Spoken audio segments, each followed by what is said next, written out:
High Speed 2 is a government solution to congestion on the railways in the UK. And with over 2.8 billion passengers choosing to travel by train, the current system is being forced to breaking point.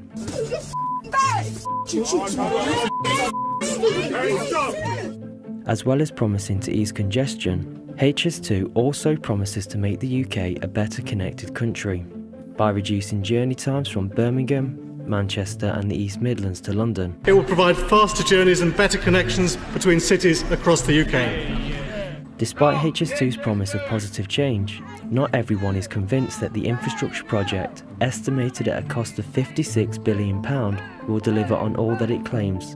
Non-governmental organisations have also raised concern. From a wildlife perspective, we have concerns that HS2 hasn't given due regard to the wildlife value of the proposed route at all. Regardless of criticism, the first phase of HS2 has been given the green light. And although Phase 2 has not yet received royal assent, it too will likely get the go-ahead. A new bill will also be brought forward to deliver the next phase of high-speed rail. This programme will document the actions of one local campaign group in one of the most affected areas. We have a train station in Long Eaton where if people want to go to London, they will go to London. And it will be a darn sight quicker than using HS2. It's not for the people of Long Eaton, it's for you Londoners to come and buy property from HS2. This programme will also feature interviews from officials and explore the evidence available in order to come to a conclusion about the true effect of HS2.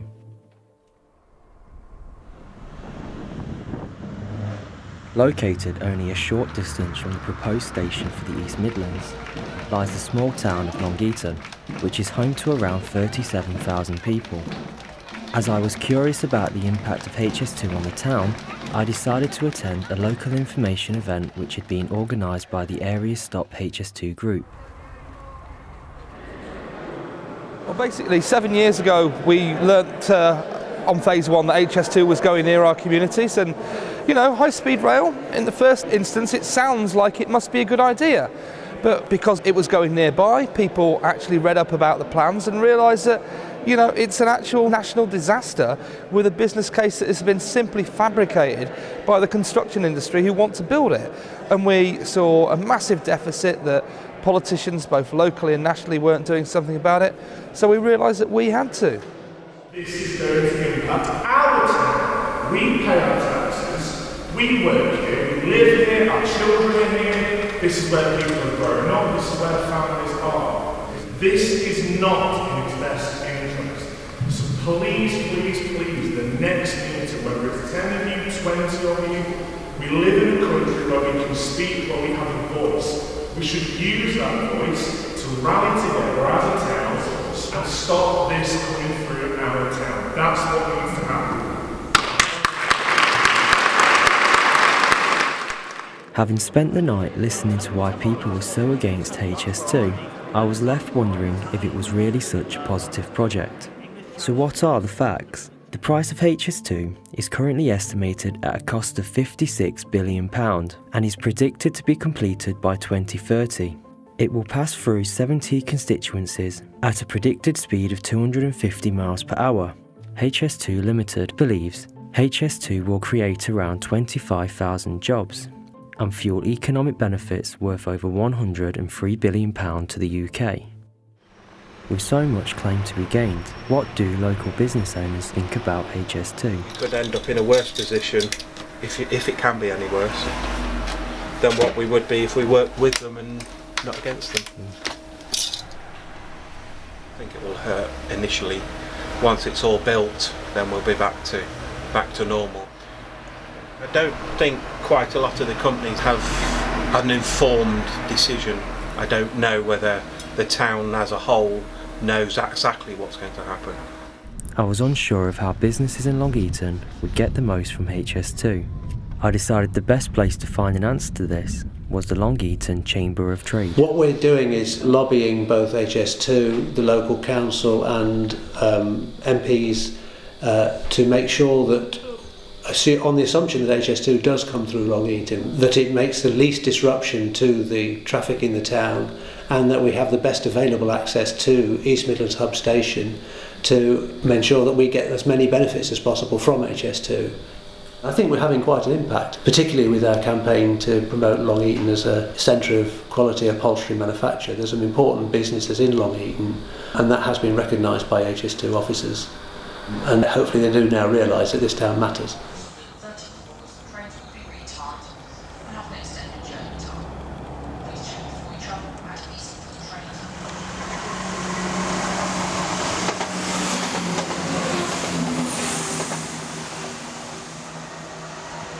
A couple of months had passed since I last met with Stop HS2 Erewash.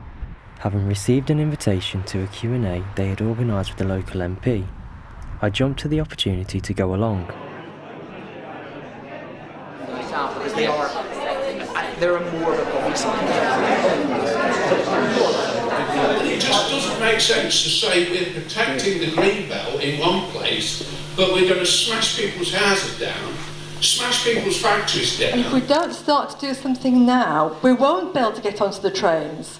We're protecting our future generations, not majority of us in the room. We only need one accident on the A52 or the M1, Long Eaton's closed down. Yeah. What's going to happen when all the construction's going off to all those businesses in Long Eaton now that are waiting for deliveries? And another point is, you're on about connectivity, it doesn't connect places. You've got to go somewhere else. We have a train station in Long Eaton where if people want to go to London, they will go to London. And it'll be a darn sight quicker than using HS2, travelling 20 minutes to Towton to get it. It's not for the people of Long Eaton, it's for you Londoners to come and buy properties. I'm not a Londoner. Let me answer one of your questions. The first part of the question, it's not good enough now with or without HS2. And that's why I've been working hard to get it improved.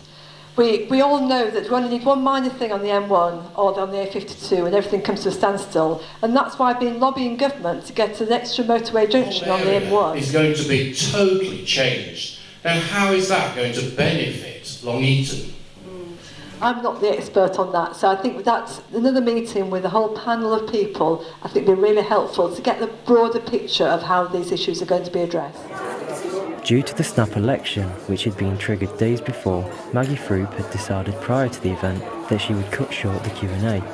This left residents who had unanswered questions feeling frustrated. Single resident of Long Eaton being blighted. She has yet to stand in Parliament and say, my right honourable gentleman, what she has done is help Patrick McLaughlin get himself a knighthood or something like that. She has pretended to promote a tunnel because she realised that the thing was out on that, while all of a sudden saying we're going to have a viaduct.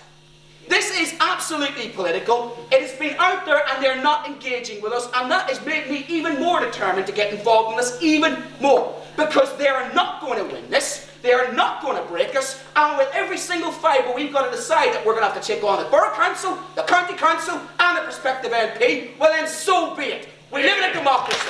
Well said, Frank. She'd given me a meeting with her in December 2015, like I'd originally asked, rather than tell me I'm not effective enough by HS2 not to get a meeting, then this group would never even exist. Because that incensed me enough to think this isn't right. A common worry amongst the residents of Long Eaton is the impact that HS2 will have on the environment. I spoke with an environmental representative for HS2 who told me that when you're building something of this scale, there is no magic route that avoids everything. I set up a meeting with the Nottinghamshire Wildlife Trust to find out what local NGOs are doing to prevent the destruction of wildlife by HS2. From a wildlife perspective, we have concerns that HS2 hasn't given due regard to the wildlife value of the proposed route at all. 3 years ago we flagged up how many local wildlife sites, which are the sites of county importance, would be affected, and how many SSIs, so the sites of national importance. And even with the latest route refinements, they're still going to impact potentially 4 SSIs and 26 local wildlife sites. Even though we and every other wildlife trust along the whole route, the whole of the Phase 2 route, had sent them maps of every local wildlife site to help them plan, and they haven't taken that into account at all. So that's a blatant disregard for important and irreplaceable habitats. And as we go through the further development of the scheme, we'll be repeating that message and providing technical, detailed information all the way along, all the way through, and we'll continue to object because we still think this is the wrong project. A few months after she had attended the Stop HS2 meeting, Maggie Throop, who was once again the MP, called to invite me for a chat at her Ilkeston office. I was selected to be the candidate for the Conservative Party in 2014. At that time, we were already aware that there was a proposal on the table for HS2 to come through Long Eaton. The proposal was for it to be at ground level and it would have cut the town in half, and we knew that would have been a disaster for Long Eaton. So we were lobbying the Department for Transport and the Secretary of State at the time to make sure that if HS2 was coming through Long Eaton, that it didn't cut the town in half and destroy the town. Hate it or not, HS2 is likely on its way, and as long as there is the possibility of it arriving, campaign groups will continue to oppose it, politicians will continue to try justify it, and residents who are most affected will continue to have sleepless nights. Long Eaton is just one example of this national debate, and only when the day comes that HS2 is complete will the country know if it was worth the financial, human and environmental cost.